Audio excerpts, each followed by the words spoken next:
دارین دار پشتین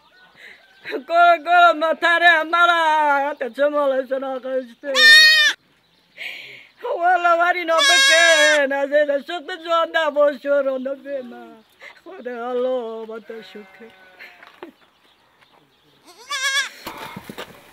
ارتجی ضرر و زیانه که مزین جهان دیا جودکارین گندین کربان لدورو برای مرشه و بازار جغه کنیل گندین دونکان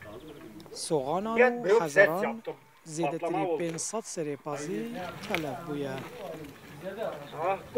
صدالا و او این 150 مر اما گندی جور این 500 مر هر مالا که صدا مالا که ایده زانم 125 مرن مالا که 100 مر مالا که 500 پازی خواهو اما کانو چند مر مخوار هلنونی این لویج مر و داره آخره معرده و یک تن نمان مالی پر ما دست خواهی ندار مالی پر ما دست خواهی ندار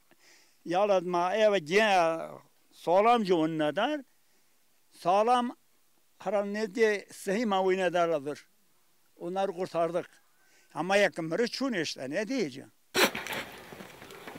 موسا خلق گنده دونکایا وی در تجده 41 سری بزنین خوش دزدایا نهاتن 54 بزنین میمانه لحتا نهاجی جبو بزنین مایی گاو این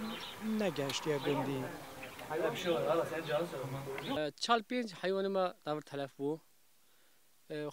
اخرى ما بتون خرابون گنده ما دین جاینا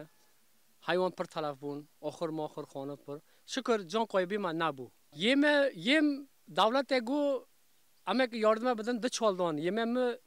قلیشو آف شل بو نیوی یم چو دولت گو اما که بدن ماجد که تشنی بده دو تریک دان ساده اما حل نگرنه هم چرکنه حیوانی مجبور برچی یعنی مجبور حکومت ترکیش بو تثبیت کردن مرو مالات تلفبوی دستبرشاندن هریمی لحتا نهاجی لگل گندان لکولین به تمامی نهاتیه کردن لپرانیا گندین کردان ین لدوروبر بازار جغو مرشه خلق کاری آجالداری و جودکاری دیگه